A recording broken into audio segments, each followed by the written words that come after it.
वळसंग गांव में जो है लोकसभा का जो है रणांगन बहुत ही खूबसूरती से जो है तैयार हो चुका है। अब भी जो है अपन कांग्रेस पक्ष के लोगों के साथ बात किए, उनके मत हमने जान के लिए बेहतरीन तरीके से। अभी जो है जो बीजेपी पक्ष का यहाँ पर बेहतरीन पोल लगा हुआ है, उनके साथ भी अपन बात करेंगे बोलते हैं, वरना वो लोग कहेंगे कि आप सिर्फ कांग्रेस का ही काम करते हैं, हमारा काम नहीं करते। तो कुछ सवाल हैं जनते के भाजप के साथ, तो उन्हीं सवालों को मैं आप सभी के सामने मैं पेश करना चाहता हूँ। तर पहिला तुमचं नाव काय सांगा?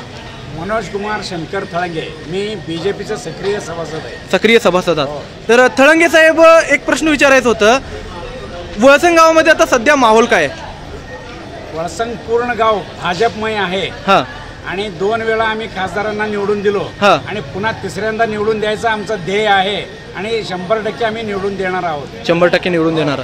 अजून एक प्रश्न होता, जे आरोप लावला जात आहे भाजपवर की दरवेळेस जे त्यांनी बाहेरच खासदार का आणत आहेत सोलापूरला, म्हणजे सोलापूरला एक प्रॉपर कॅन्डिडेट सोलापूरचं का देत नाही?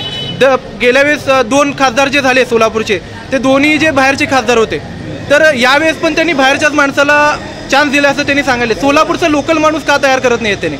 सोलापूरमध्ये 2 वेळा बाहेरचे नव्हते। हां, मागच्या वेळी जय सिद्धेश्वर हे सोलापूर जिल्ह्याचेच होते। ओके काय, आणि आता बाहेरचे असले तरी बीजेपी मध्ये सर्वांना न्याय मिळावं या उद्देशाने दरवेळेला चेहरा बदलून दिलेले आहे।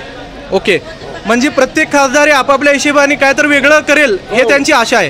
ओके, तर जे 400 पारचे जे नारा लावायलेत आपले बीजेपीचे जे मोठमोठे नेते आहेत, ते 400 पारचे नारा लावायलेत, तर त्याच्या मागचं तथ्य काय? तुम्हाला वाटते का 400 पार होईल? 100% आहे। 100% हां, आम्ही युवा पिढी काय आहे पूर्ण बीजेपी करणार आहेत आणि त्यांच्या घरामध्ये सगळ्यांना बीजेपी करायला लावणार आहे आणि हे सिद्ध करून दाखवणार आहे। ओके, तर बीजेपीचा मुद्दा काय या 5 वर्षांसाठी पुढच्या तुमच्या हिशोबाने? तुम्हाला काय माहिती आहे का त्याच्या रिलेटेड? बीजेपीचं आतापर्यंत काय रिझल्ट आले? पंतप्रधान अटल बिहारी वाजपेयी यांनी सांगितले होते की सगळीकडे महामार्ग जर करता झाले तर दळणवळणाला सोयी होईल, काय ह्यामुळे मार्केट वाढेल, या उद्देशानं आता पुढचं उद्देशसुद्धा तेच आहे आणि विमानसेवासुद्धा सुरू होईल। तर लोक हे आरोप लावायलेत की राम सातपुते जर एक ऊस तोड्याचे मुलगा आहेत, त्याने त्यांचे आई वडील ऊस वगैरे तोडायचे म्हणून त्यांनी सांगतात। तर सिद्धेश्वर साखर कारखान्याची जेव्हा चिमणी पाडली गेली सोलापूरमध्ये, तर तेव्हा त्यांचं हे कशाला आलं नाही, त्यांचं रिॲक्शन का आलं नाही त्याच्या रिलेटेड काही, असं लोक विचारालेत।